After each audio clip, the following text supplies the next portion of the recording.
武安侯临死前平退左右，只留了心腹在身边听遗嘱。我立于窗下，听得里面那孱弱的声音。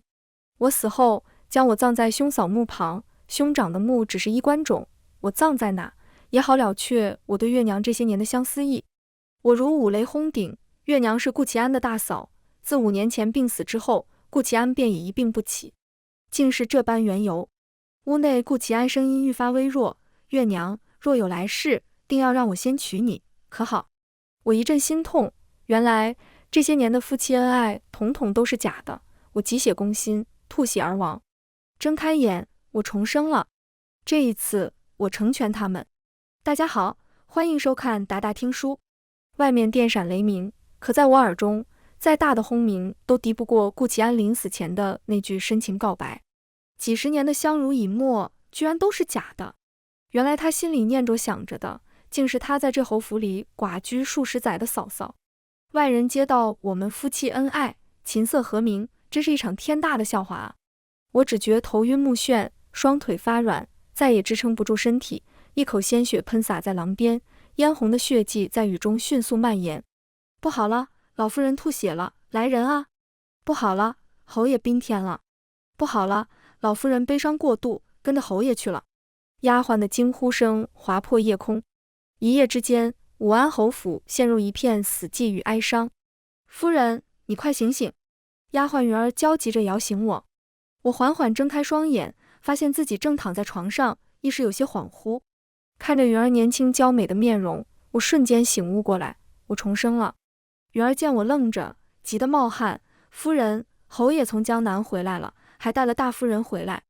大夫人，我的脑海中瞬间浮现出一张温婉柔弱的面容。是了，顾其安从江南办差归来，带回了大嫂林如月。武安侯府的天就是从那时候开始变的。帮我梳妆。我坐起身，神色平静，心中却已做好了准备。是，一定帮夫人打扮得比大夫人漂亮。云儿气势十足。我轻轻一笑，心中却明白，再漂亮又有何用？在顾其安的眼里，唯有林如月才是那独一无二的存在，其他女子不过是庸脂俗粉，不值一提。我刚到大厅门外，便听到里面传来老夫人爽朗的笑声。好，好，回来才好。齐峰走了以后，我们一直想接你回来。你又在江南养病，这下好了，你回家，我也安心。一个娇弱的声音响起，多谢母亲挂念，如今月儿身子好多了，也可以回来侍奉母亲。我的夫君武安侯顾其安的声音温柔而低沉。母亲让月娘坐下说话，刚回来她身子怎么受得了这么一直站着？那声音中的温柔与关切，是我与她成亲几十年来从未听过的。我微微垂眸，嘴角浮起一抹自嘲的笑意。不过都已无关紧要了，重生一世，我定要为自己好好活一场。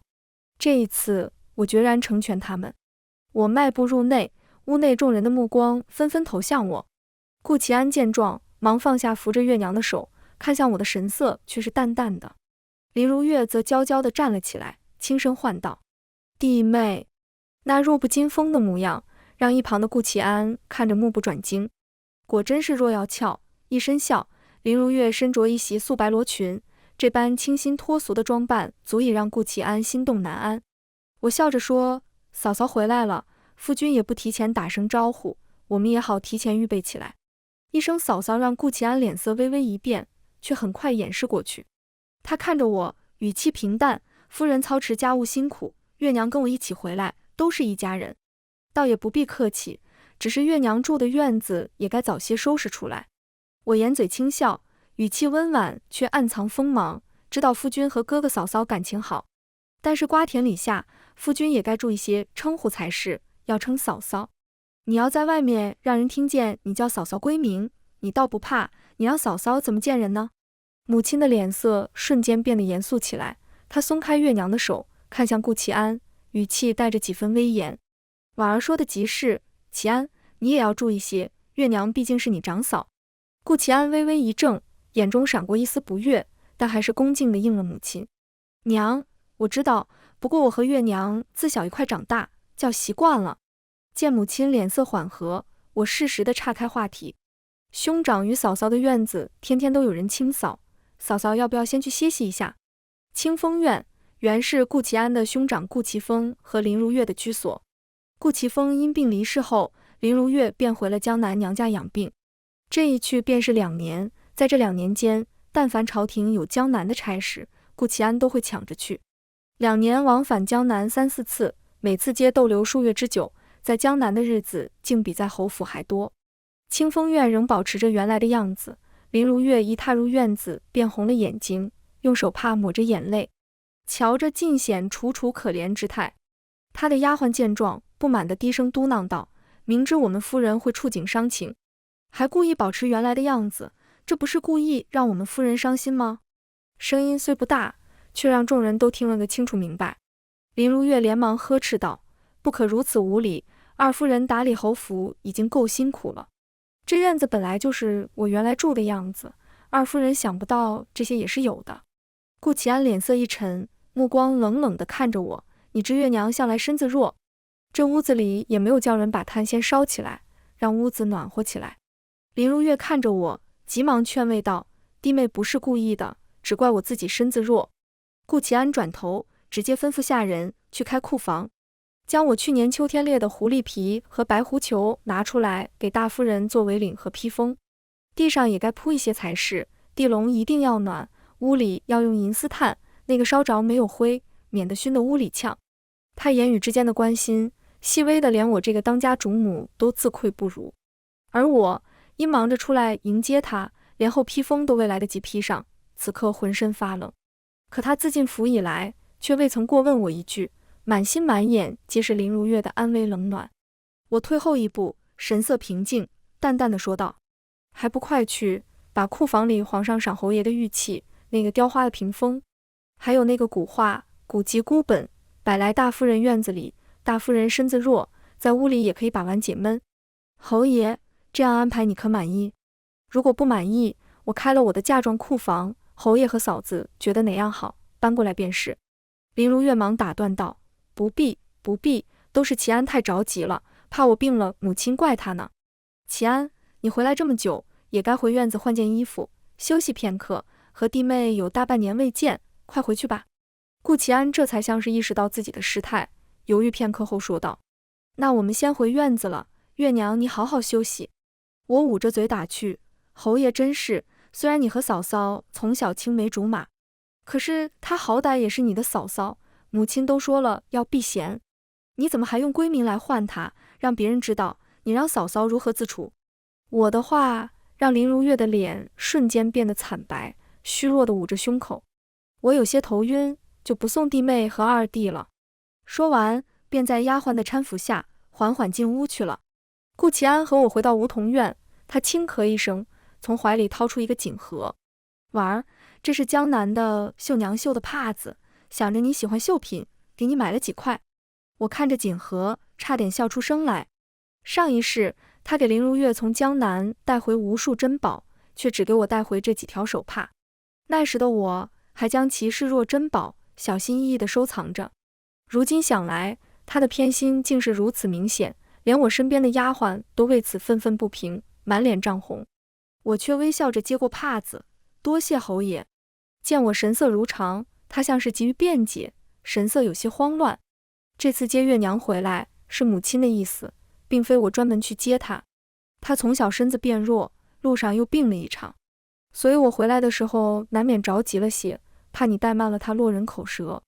我知道你作为武安侯夫人，在家打理侯府极辛苦，我心里都知道你的好。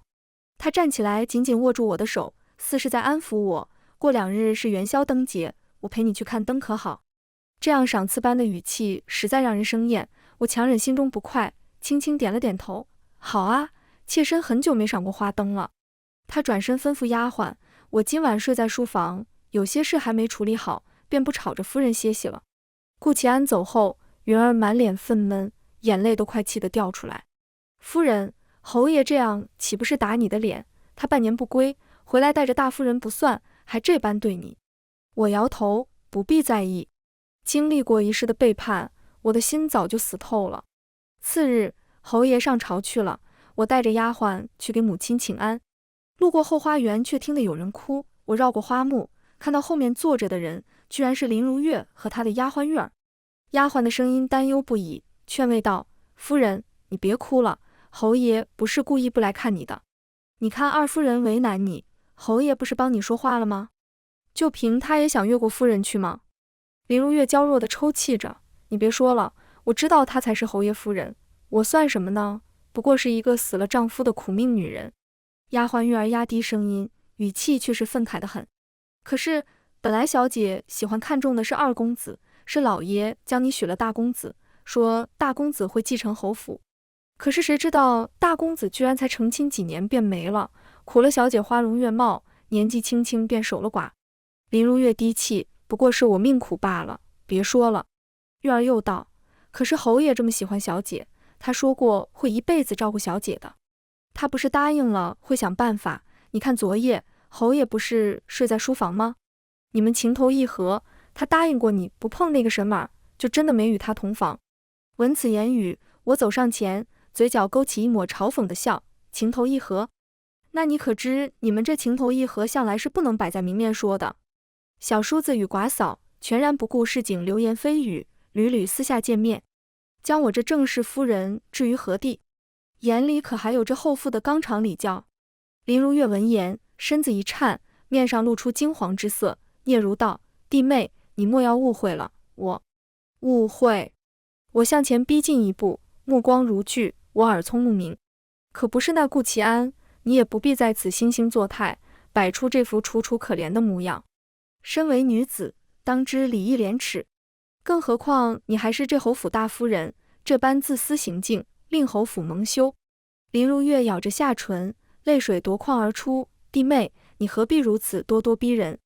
我心中厌烦，不想再多做纠缠，转身离去。到母亲房内问安时，老夫人拉着我的手，缓缓开口：“婉娘，我知你近日受了不少委屈，你且听母亲一言。咱们侯府世代簪缨，一举一动皆被旁人看在眼里。你既身为侯府当家主母，万事需顾全大局，以府中颜面为重。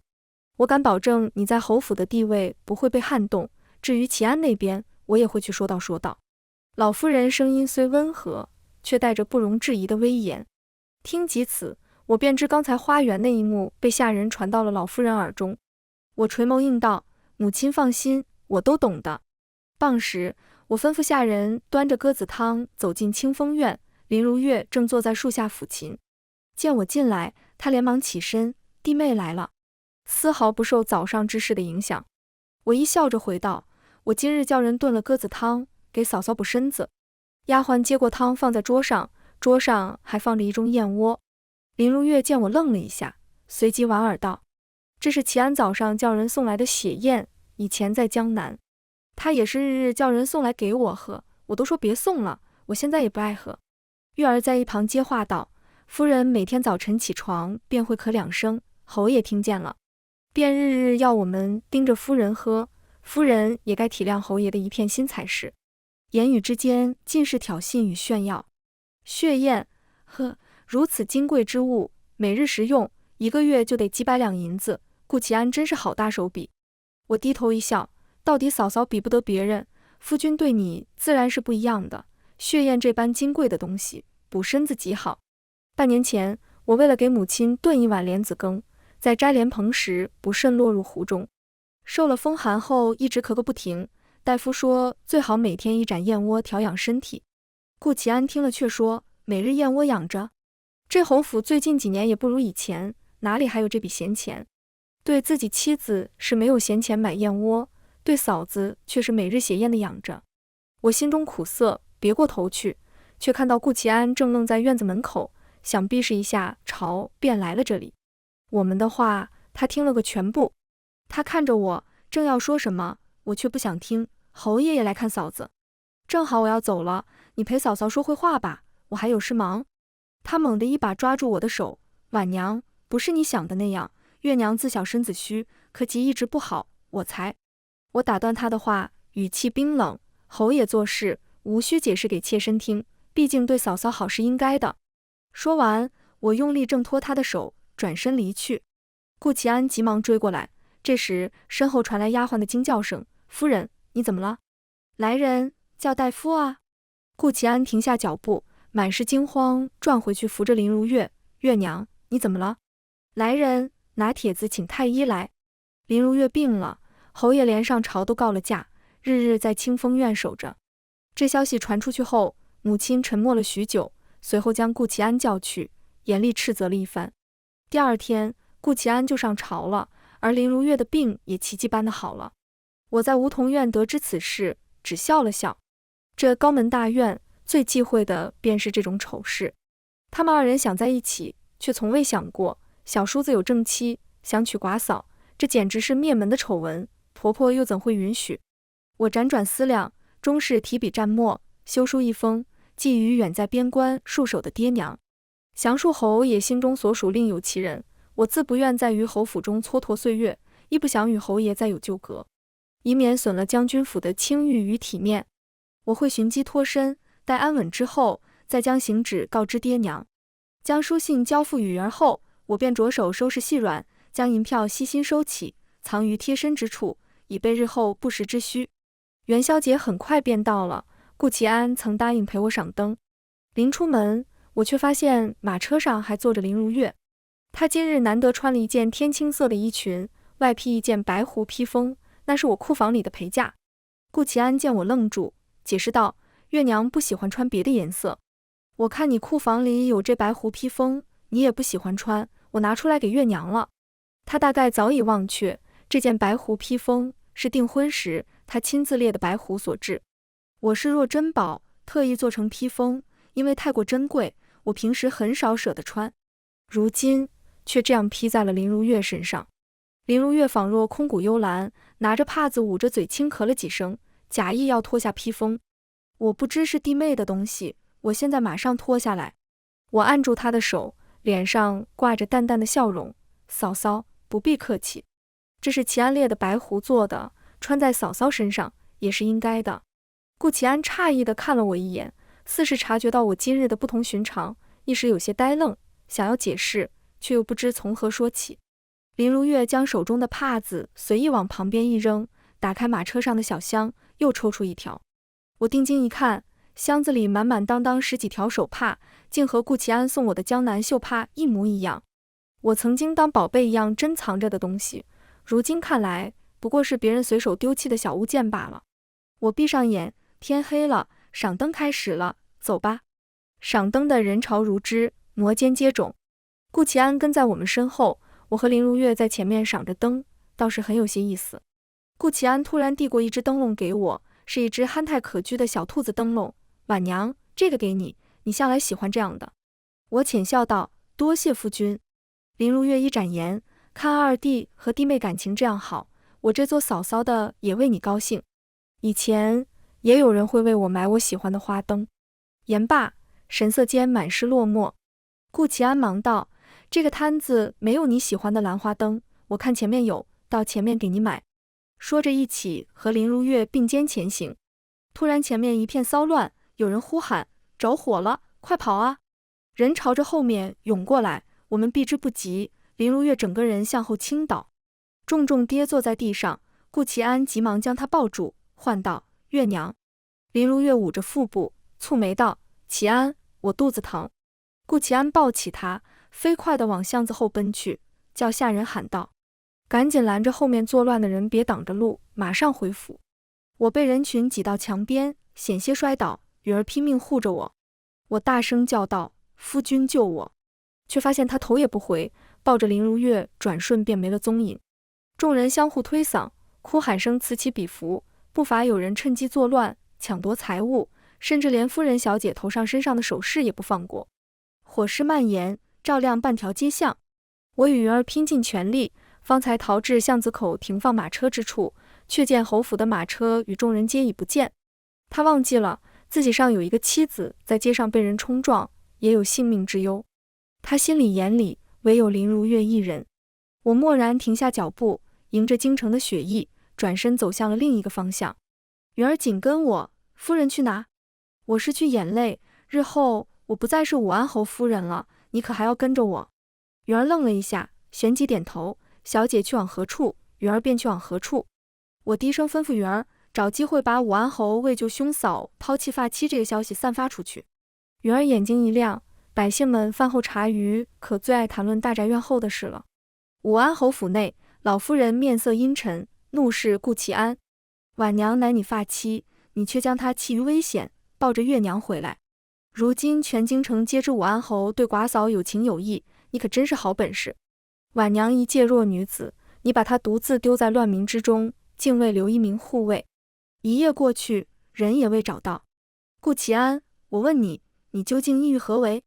你可曾想过，若婉娘出事，你如何向沈家交代？府中众多婆子丫鬟，何人抱不得她，偏要你亲自抱回，当真是有情有义。偏巧抱回时，她还搂着你的脖颈，又被巡防之人撞见。今日清晨，连街头卖豆腐的小贩都知晓你武安侯与寡嫂之事。顾其安忙解释，月娘摔倒，我一时心急，便抱着她先回府了。她当时疼得脸色惨白，娘你是知道的，月娘身子向来孱弱。老夫人厉声呵斥，自齐风去世后，她身子便一直欠佳，日日以血燕滋补，各类补药不断，比我这老妇人还娇贵，摔一跤便有性命之忧。如今生死未卜，下落不明的是你武安侯的正妻，你可曾担忧？可曾去寻觅？顾其安辩解道：我已吩咐下人去寻婉娘了，定能将她找回来。恰在此时，有下人跌撞着冲进来：侯爷，大事不好！刚才派去寻夫人的婆子回来禀报，在昨日走散的巷子里找到了夫人的手帕，河边还有一只夫人的绣鞋，上面染着血迹，夫人怕是凶多吉少。说完，捧着找到的东西呈上来。母亲听闻，整个人跌坐在椅子上，悲呼：我的娃儿啊！顾其安不敢置信地望着放在地上带血的鞋和手帕，颤抖着手欲拿起来，却浑身发软，根本使不上力。怎会是掉进了河里？人怎会就这样没了？顾其安连退几步，喃喃自语：怎么可能？他还带着丫鬟，我本想着回头就去接他，怎么可能人没了？我院子里的嬷嬷扑过去，抱着地上的鞋子，痛哭道：小姐，我的小姐啊！继而恨恨地抬头看向顾其安。侯爷想着回头去接我家小姐，可侯爷却在大夫人院子里待了整整一夜。我家小姐下落不明，好一个武安侯！我家小姐若有不测，我定将你们武安侯府的丑事传遍全京城。叔嫂不清，瓜田李下，日日在嫂嫂的院子待着，从早到晚的请安侍候汤药，却对自己夫人不闻不问。如果侯爷想另娶他人，为何不明说？非要将我家小姐害死了，好让那些人得利益。我家小姐好好的跟着出门，怎就那么巧摔了？为何侯爷带出去2人，偏偏只回来1个？要是侯爷不把我家小姐找回来，我便是拼了命也要将侯爷告到官府去。正闹得不可开交，清风院的下人来报：侯爷，我们夫人有些不对劲，还请侯爷快去看看吧。嬷嬷啐了一口：呸！他天天借着身子不是缠着侯爷，不要脸！我倒要看看他这侯府大夫人把我家小姐害死之后，如今还要怎样？老夫人呵斥道：如今侯夫人尚未寻回，你家夫人不妥就找大夫，找侯爷作甚？他是会看诊吗？那小丫头语带哭意：老夫人，大夫人好像在出血，婆子说像是小产了。此言一出，所有人都惊呆了。清风院里，林如月捂着肚子痛哭翻滚：侯爷呢？为何还没来？我的肚子好疼啊！老夫人面色冰冷，站在院中，府医满头大汗，回禀道：老夫人，大夫人已有身孕2个月了。顾其安跪在院中，不停磕头：母亲，皆是孩儿的错，与月娘无关，是孩儿情不自禁，强迫了她。屋子里的呻吟声不断传来：其安救我！我的嬷嬷狠狠瞪着侯爷，我说怎么我家小姐就这么没了性命？原来侯爷和自家嫂嫂都做下这等事，害死我家小姐，好娶了别人吧。我苦命的小姐啊，我要告诉我家将军，给我家小姐做主啊！老夫人按住嬷嬷，我必给婉娘一个交代，给沈家一个交代。转身吩咐大夫开一副落胎药，浓浓的煎了，给大夫人喝下去。封了院门，此事不许外传，若要让我听到一丝风声，你们都别想活。顾其安跪在地上哀求道：娘，那是孩儿的亲骨肉，是你的亲孙儿啊！啪一个耳光打在他身上，混账！我武安侯府就算绝了后，也绝不能留这个孩子。来人，将侯爷拖到祠堂跪着，没有我的允许，不许起来。将要给大夫人喝了，一滴都不许剩。林如月被强行灌下落胎药，哭叫声在清风院响了一夜。清晨，清风院内端出一盆盆血水，林如月的胎落了。老夫人站在她床前，无视满屋的血腥之气，冷冷看着脸色苍白的她。林如月可怜兮兮地流着眼泪，母亲。老夫人厉声道：你如今有2条路可选，其一，你入家庙吃斋念佛，从今往后，你还是顾其峰的妻子，武安侯的大夫人。顾其安从祠堂出来，跪在老夫人面前，母亲，月娘不能去家庙，她的身子如何受得了？母亲，为何不能成全我和月娘？你知道我们3人自幼一起长大，我原本想娶的一直是她，如今婉娘也不在了，为何母亲不能让我娶她？老夫人失望地看着她，她是你的嫂嫂，这等丑闻，我武安侯府承受不起。还有第2条路，你回林家，不再是我武安侯府的大夫人，过个1年半载，改名换姓，以妾室身份纳进府中。但是你从此不能抛头露面，只能永远居于内院。在进侯府为妾前，你必须喝下蕨子汤，你不能生下侯府的子嗣，我不能拿侯府的名声和前途来做赌。林如月面如土灰，家庙和不能见光的妾，便是她今后的命运。1个月后，林如月回了林家。后来，从此再无人知晓她的去向，林家只说她嫁到极远的地方去了。半年后，武安侯纳了一名妾室。夜里，一顶粉红小轿抬进侯府，既无喜宴，也无人庆祝，更无人知晓这妾室究竟是谁，只知她身居后院，连门都不出。而我带着允儿离开京城后，去了西南的一个小镇。幼时曾与双亲在此生活过一段时日，这里四季如春，繁花似锦，民风淳朴，女子抛头露面亦无人指责。定居后，我用身上带的银票和首饰租下一个小院，允儿厨艺精湛，在这里正好派上了用场。我们开了一家小小的馄饨铺子，只在清晨售卖早餐，午间便收摊。慢慢的，我们的铺子有了盈利，我们俩以姐妹相称，在小镇上真正的定居下来。我给边关的双亲去了一封信，告诉他们缘由。京城武安侯里的武安侯夫人已经死了，而活在西南小镇的是一个新丧夫的女子沈婉。爹娘很快回信，写到当初收到我的来信，很是愧疚，没有给我找到好夫婿，让我吃了这么多苦。他们默认了我的行径，母亲只担心我这样以后无法嫁人，父亲却说只要婉儿能得欢颜，嫁不嫁人有何要紧。但武安侯府实在欺人太甚，这公道我定要为婉儿讨回来。信中还提及，他们已去信给嬷嬷，让她将所有的嫁妆和留在侯府的东西尽数带来，断不能让侯府占便宜。2月之后，嬷嬷按照爹娘给的地址寻来，拍着我的后背，气声道：小姐吓死嬷嬷了，便是躲起来，也该告知嬷嬷一声啊。差点我就和他们拼了，我还准备去边关找老爷和夫人，让他们给你报仇呢。我眼眶一热，抬手轻拍嬷嬷，温声道：好嬷嬷，莫要忧心。事发太过突然，我实在是来不及告知您。您瞧，如今我这小日子过得自在又惬意。嬷嬷抬手轻轻为我拭去眼角的泪，又惊又喜道：小姐，您可有所不知，那武安侯近来在朝堂上可是屡屡碰壁，诸事不顺。该是老爷暗中使力，联合朝中大臣弹劾他，让他在皇上面前失了宠信，丢了不少脸面呢。我对顾其安早已没了感情，只是让爹娘担忧了。好在轻舟已过万重山，这一事终是如愿了。此地距京城千里之遥，无人知晓我是谁，我过得十分惬意。每日卖完馄饨，便在院中种花赏景，或是去小镇旁的湖边泛舟游乐。直到第2年，有一对从京城来的商队在我铺中用餐，席间聊起京城旧事。那武安侯夫人就这么没了。那可不，听说尸体都没找回来呢。后来很多人给武安侯说亲，他都没娶，只纳了个妾。我有个表亲在侯府做长工，说那个妾疯疯癫癫的，也不知是这侯府内藏着什么烟杂事儿，把个好端端的人逼成这般模样。那侯夫人呐，武安侯还坚持一直叫人在外面寻着呢，倒像是痴情的。我闻言皱眉，我既已死去，顾其安与林如月正好可以在一起，他苦苦寻我作甚？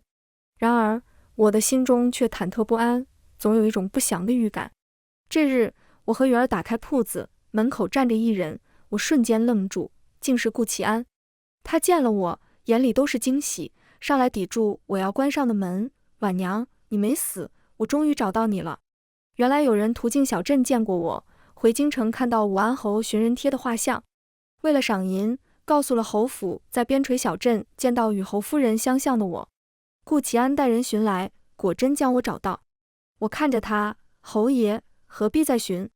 你已和心上人在一起，不是吗？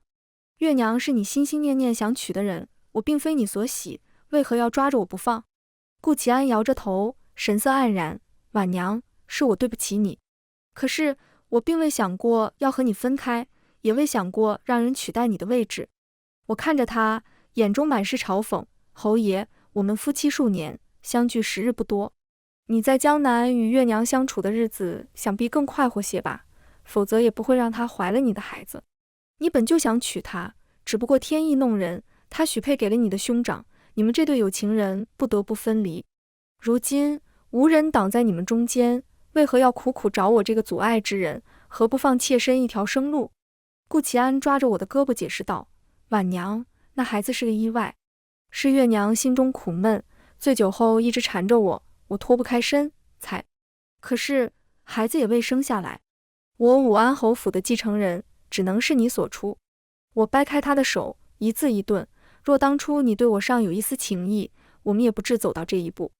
我离开是因为对你太过失望，生死攸关之际，我才明白我并非你的第一选择，甚至你连头都未曾回，从未想过我会有性命之忧，也未曾回头看我一眼。若不是我命大，沈婉已死在了去年的元宵灯节上。顾其安，是你亲手放弃我的，从那晚起，我就不再是你的妻子了。我拿出早就写好却一直带在身上的和离书，递了过去。侯爷，如果你还有一丝愧意，就签了它。顾其安眼眶泛红，低着头。我一直以为未能娶到月娘是天意，加之兄长早逝，他孤苦伶仃，我心疼他无人依靠，念及自幼的情分，便想照顾他。自幼照顾他已成习惯，凡事皆先顾着他的心意，委屈了你。我如今知晓，我是在乎你的，婉娘。月娘不会对你构成任何威胁，她只是一个妾，而且喝了绝子汤，不能有子嗣，不能出府，只是一个被困在后院的小妾。